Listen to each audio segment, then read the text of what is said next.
Hi, good afternoon, everybody. I'm Shay Ali here with you on Inspired Online, and today's wonderful guest is the beautiful Susie Heath. Susie, thank you for joining us. Now, if you've never heard of Susie's work, let me tell you a little bit about this amazing woman. So she is a dance and physical therapist, and she's built her career on coaching very high-level executives, especially in that art of masculine, feminine dynamics. So she can really speak to that in the workplace. How do men and women communicate with each other? And of course, in the world of love, sex and intimacy. Now, I have experienced some of Susie's dance therapy work before, and it was just incredible and magical, really getting us to feel into our bodies and our essence. So I'm very delighted that she's joined us here on Inspired Online today and that we get to share her with you. So welcome, Susie. Thank you. Thank you so much, Shay. Lovely to be here. Thank you for the invitation. It's an absolute joy to see you and to share a bit of time together. It's really Absolutely. Now, that inspired our regular question that we ask all our speakers in our live events is, if you had 10 minutes to share your wisdom with the world, what would you say? Now, we've obviously adjusted it a little bit for this format. So, but with the same sort of essence, if you had to share that wisdom of yours in a nutshell, what would you tell everyone today? And I always find this so incredibly difficult to share what I do, because my work, when I'm working with hundreds of people in the room, or just recently I've been doing this online as well, it's been really exciting. It's transformational, but it's experiential. So it's very much about getting out of the thinking, logical part of our mind, where we analyze and try and think our way through things, into really tapping into that wisdom, that life force, that flame, if you like, that keeps us alive. And it's the original part of us. It's the ancestral part that knows.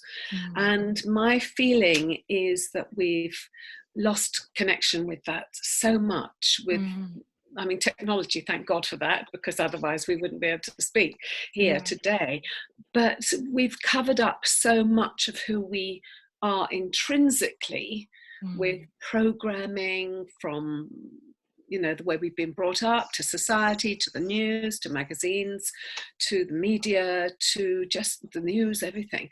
And we haven't been able to really tap into that creative part of who we really are at our essence. You used the word essence. And one of my first book was called The Essence of Womanhood. And it's that bit that when left to her real devices, my belief is, and my experience is, that life with a capital L comes through us so that we're able to express ourselves from that place. That's about as nutshell-y as I can manage without bringing in, you know, the actual movement work that I do, which is so transformational. Does that make sense? I mean, you have experienced a little bit about it. But sort of get to the nub of it from your perspective. Yeah, you know, so I just want to dig a bit deeper with you, though, for people that haven't experienced your work. And, you know, I love that title of your first book, The Essence of Womanhood.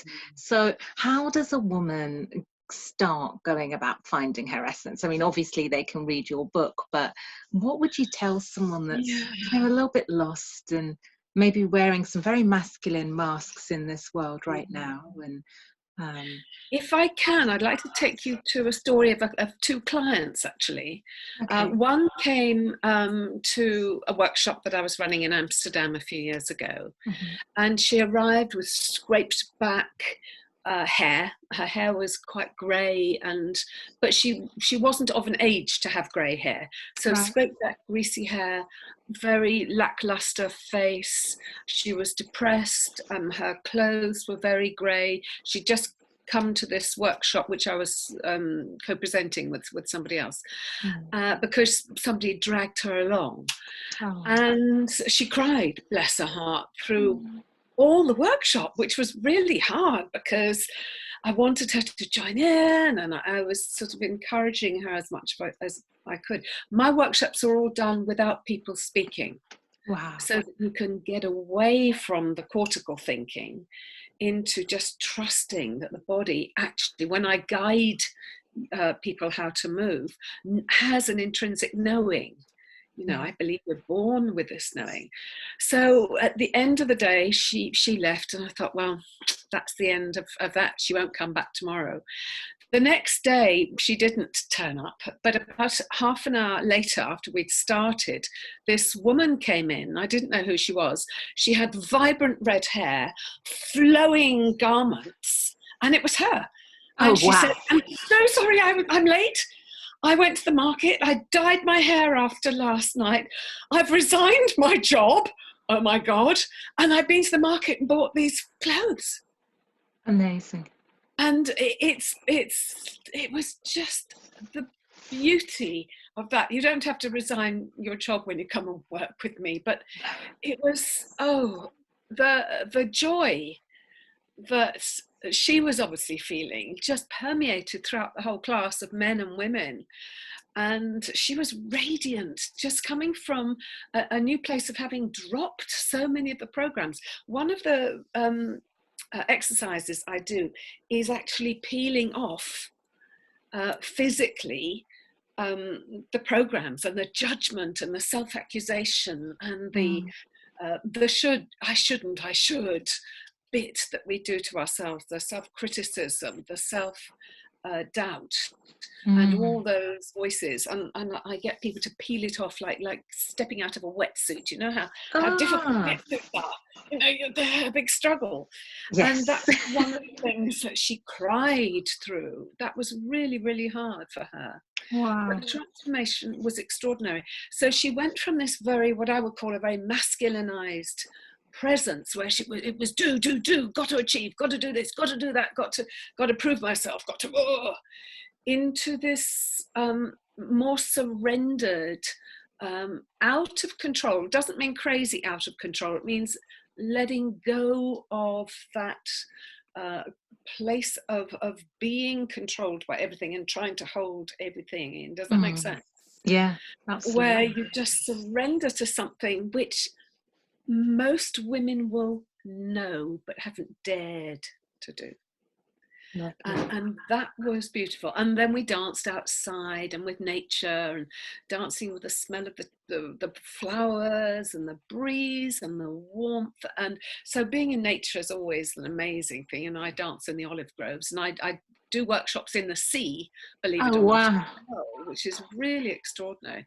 As in swimming in the sea, or as in on boats? No, it's not. It's sort of exercises in the fluidity of the water. Wow. So again, you know, so many of us hold ourselves like this, and are very rigid, and a rigid body leads to a very rigid mind. So learning to ebb and flow with the waves, to connect with that moment of eternity, because each moment will never happen again. I mean, it's just extraordinary. So another story was a woman who came to, again, a mixed workshop about 4 years ago, and I was doing masculinity and femininity, and she came with about half an inch of makeup, beautifully done. Her hair was immaculate, all her makeup was immaculate, her fingernails and toenails were immaculate, but it was really interesting. She said, "Oh, I don't need to do masculine. I know all about femininity. I'm really feminine." And it's really interesting, because in that she was incredibly masculine. There was that masculine energy of, again, got to do it, got to get it right, got to be in charge, got to be in control, got to go out and do it, got to make my business work, and more. And a sort of, even her undergarment, even her bra was you know, sort of bosomy, and it wasn't the feminine invitation. Right. It was, and the men were terrified of her. Which was really, really interesting. Yeah. And she cried quite a lot during the weekend as well. But she hadn't realised that how masculine she was being until we did a lot of the feminine exercises. One of the have I got time for another story? Yes, please. I love it. It's fascinating. Again, that particular workshop, the women were going, "Oh my God, this is a relationship workshop." I was the guest presenter, so it wasn't my weekend, but I was guest. I did two hour sessions, one on masculine and feminine, one on love, sex, and intimacy. Nice. Which is all very clothes on, and body language and connection and everything like that.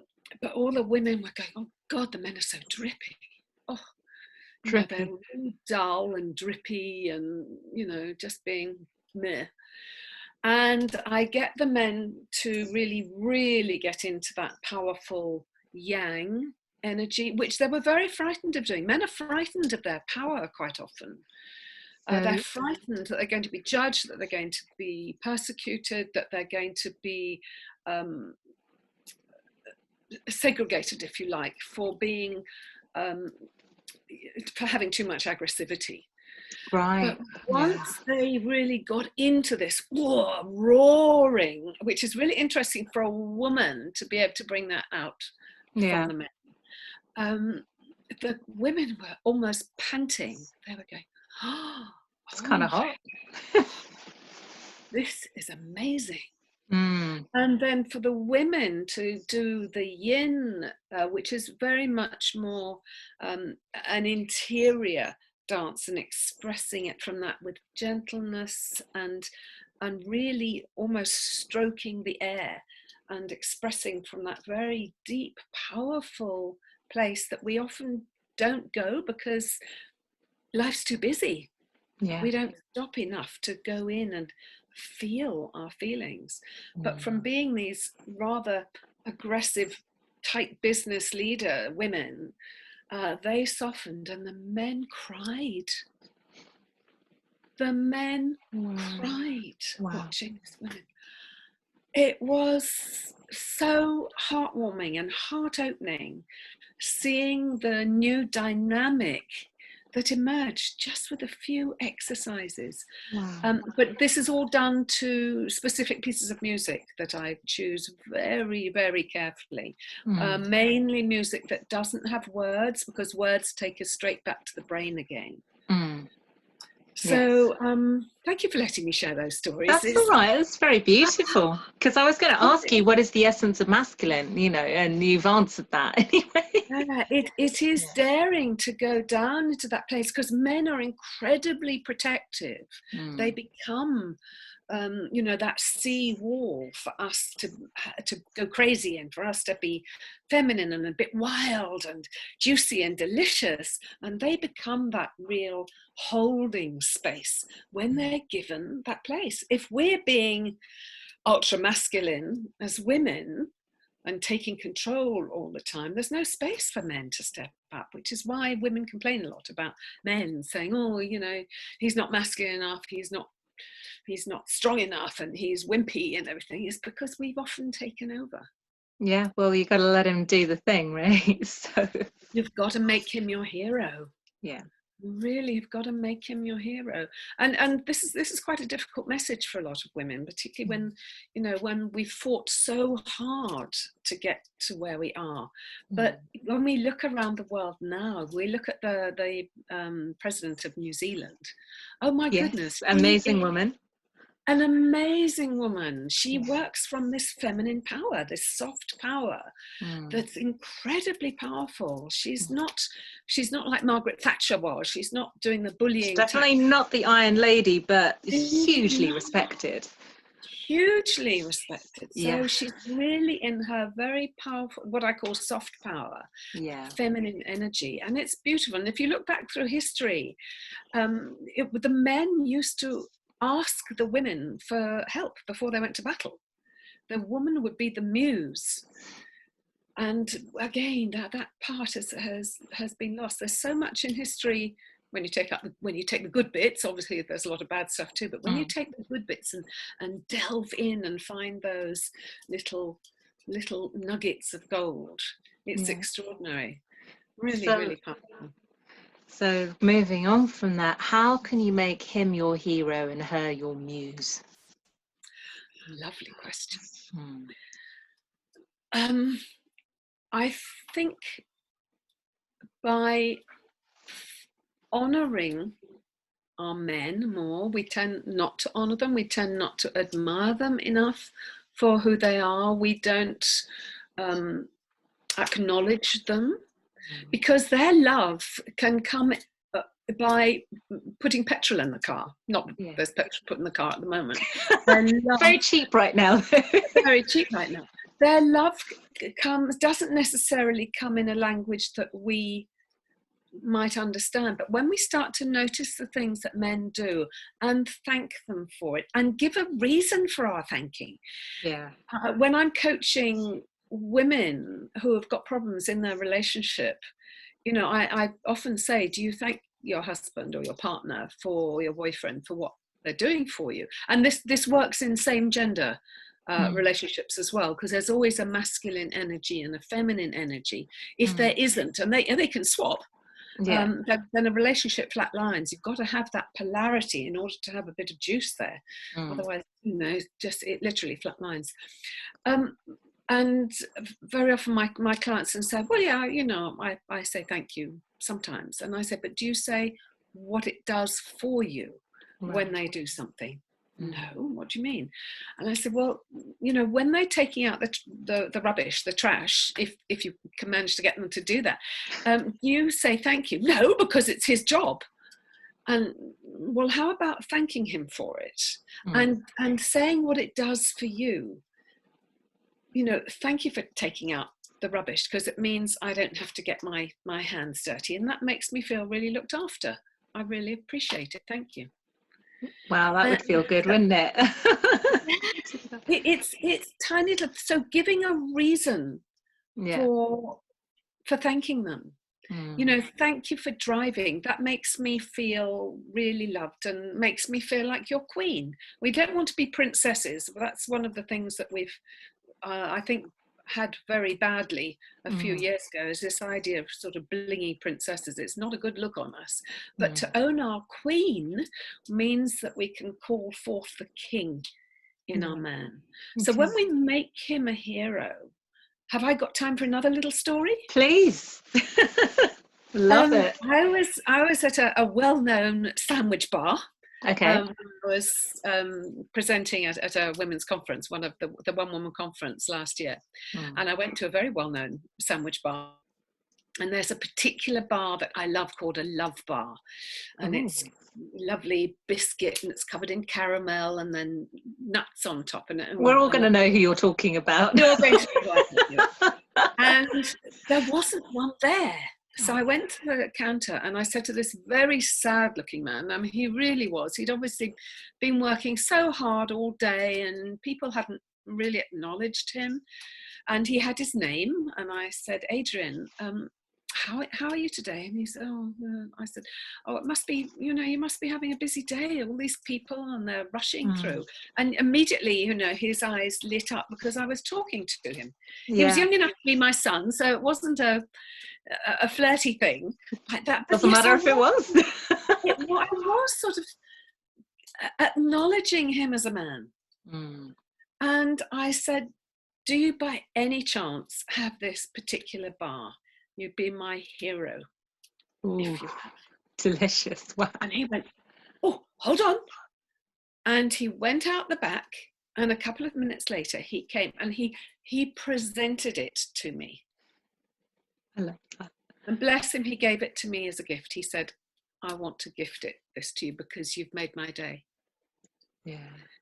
And I had tears in my eyes. And I was looking at him in his eyes. We had that amazing connection. And yes, it was flirtatious, but it was profound. Yeah. And for him to be acknowledged. So that is, and I don't suggest you all do that. Don't be manipulative about it, because that's not fair. That's not being feminine. But to acknowledge, to allow somebody to, I used to travel a lot by plane because my home is in Spain, which I can't go to at the moment. But, I will ask for help when I'm putting my luggage up the top. Yeah. Could I do it myself? Probably. Do I choose to? No. would it be great to make a man my hero for doing that, and to thank him so much for doing that, because men are frightened, honestly, sometimes. And I had a lovely thing last year. I was on the train in London, and there were some rather rowdy young men who started singing, and there were people tut-tut-tutting. And I thought, no, I'm not going to tut at these guys. I'm going to smile at them. And I did, and I looked interested.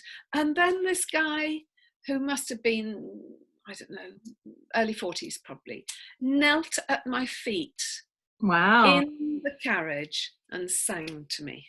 Oh, so beautiful. And it's moments like that. And he had tears in his eyes, because I wasn't yelling at him. I wasn't telling him he off. I wasn't accusing him of being drunk. I was really acknowledging him and how it made me feel. It's catching men doing great things and acknowledging them, admiring them, giving them good feedback. And then, my goodness, men are wonderful. I adore men. And when we find that way to touch their hearts, they will do anything. Men want to protect us, they want to look after us, they want to make us happy. That is really important for us. If they can make us happy, it makes them happy. And it doesn't mean we have to be simpering and not capable. We're very capable. But do I always want to dig the garden? No. Definitely not. I love gardening, but I don't want to do hefty work anymore. I don't want to be lugging heavy wheelbarrows around the garden. Can I do it? Yes, of course. But how much more delicious is it to invite a man to help? And then that gives them their bearing, their stature back. And then relationships change. It's extraordinary. How to get to the essence of a woman, again, through nature. When we really go back in touch with nature, when we lie on the grass with our bellies on the grass and feel Mama Earth, feel that pulsation of the heartbeat of the earth, which a lot of us have got the opportunity to do now, to go and really look at the buds as they open, to smell the blossom if you don't get hay fever, to taste a spoonful of honey and really taste our food, to get back into all the senses of the feminine. That is beautiful, to really see, to really listen, to really smell and taste, to caress our bodies instead of just slapping on body lotion, to really love this body that we have the opportunity to spend our lives in. That brings us into this extraordinary feminine energy. I can talk about this for days. I can see, and it's beautiful stuff. And you reminded me, I used to have my free cake red dress. And I think it was nothing to do with the dress, but it was probably, I felt good in it at the time. People would be like, how do you always do it? You walk into a well-known coffee bar and they always give you free cake. It's that energy. It's this life force. When we come from that, when we feel life in all its beauty and glory, it guides us. It informs us what to do when we can tap into this energy from inside and outside. Absolutely. It comes through us, and when we can live our lives from that space, and also from the another thing I teach my clients is to come from that space of our successes. One of my favorite successes was one of my brownie badges that I got when I was 8. What was it for? You've got to tell us. It was for sewing. But it was that was a beautiful achievement. And when we look back through our lives and look at the achievements, and we can come from that, it's not from a place of cockiness and look how clever I am, but these successes are part of what's made us unique. What we tend to do is come from our failures. So-and-so didn't like this, or I'm not as thin as I feel I should be, or I've got wrinkles, or we always come from failures and from lack, instead of going, I got that brownie badge, and I got my Queen's Guide, and I did this, and I was on radio, and I was on television, and I had a horticulture company. I had a horticulture company for 14 years, and Wow. I showed at Chelsea Flower Show, and I did radio and television, and I did Gardener's Question Time, and I did some extraordinary stuff. And it's coming from all those places inside. It's not, look at me, how great I am. It's just that's knowing inside of the tiny achievements as well as the big ones. That's part of what makes us radiant, and where we can really contribute on talents, our abilities, our knowledge, our care, our love to other people. I love that. it. Really, really important, I think, to come from that place. Now, I don't want to take up too much longer of your time, but No, I do want to ask about the men, because you told us how to make men our heroes. But if there for any men watching and he's thinking, how do I make the woman my muse? Do you have any tips for the guys? Again, I can talk for hours on this one. Where do I start? Unravelled a biggie for you. Yeah, you unraveling a biggie. To be present for a woman. I have this wonderful exercise if I'm working with a couple, where she's allowed to slap him on the shoulder when he's not being present, because we know. Yeah, we do. We know. If he's thinking about football or emails, or when she's going to blooming well stop talking, we know. And it hurts us. It's painful. And I don't think men realise that when they take that attention, or I don't mean you have to be attending to us, or I don't mean that we're needy in that place, but if we're having a conversation and you're not present for us in an agreed time that we're having a conversation, if your mind wanders and you're thinking about emails and a football match and what's on the news, we know, even if you're looking at us, and it physically hurts us. So when you can be really present, that gives us the space for you to really see us. And when we are acknowledged in that space, you will start to really see us from a very different perspective, and to ask us questions as to how we think. We take each other so much for granted as to our thinking patterns. I'm having an amazing time. I'm locked in with my son and some of his friends. Oh, wow. And it's extraordinary, because my son's 38, his friends are between 28 and his age. And the communication sometimes is shocking. And my son and I are going, can we rerun this? Because we've got a communication error. What did you mean by that? And what did I mean by that? And so just learning how to communicate and really listen to each other at a profound level. And again, when you can honor the woman, where a woman's coming from, and find out how she really works, because you're longing to know, not because it's creepy, but you're longing to know how she's thinking and what her deepest desires are and what her deepest fears are, then she will become your muse. You'll just elevate her to a place where she feels trusted, honoured, respected and loved. And then again, this radiance will come and she will become your muse. That's this much of doing it. It takes a bit longer than that, but I hope that helps a little bit. No, it's a beautiful nutshell. So have you got any final thoughts that you'd like to share with us today? I think just take this time. I'm going to be doing some work. I bought the domain loveinthetimeofcorona.coach. So I'm going to start doing some workshops and things. Now I can do my workshops online. But I think my thing is really take the time to go inwards in this time, and to really find out who you are and find out your greatest desires, and also to find out how you want the world to look, because it's not going to look the same because it wasn't working. Mm. We can create with our thoughts. That's another whole conversation. But Yeah. we know that we create a lot of our reality by the way we think, because it affects the way we behave, the way we turn up, the way we show up. So what is it you would love to be happening? And again, come from that. We've got time now, because most of us are not rushing off to work the way we were. I know some people are still working, but we're not doing a lot of the dashing. We've got that time to really create the new world we want, we desire.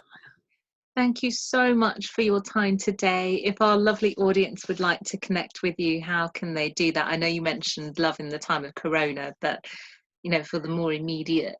For the more immediate, all I've got at the moment is just a little download page, just susieheath.com, which has got a download to a shortened version, a pocket version of the Essence of Womanhood. It's called Little Gems.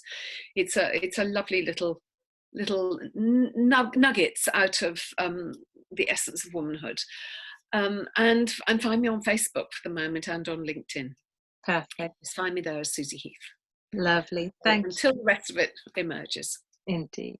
Thank you so much for your time today, Susie. It's been such a joy to have you. Shay, it's absolutely Shay. It's been delicious. Thank you so much. Take care of yourself. Take care. Bye. Bye.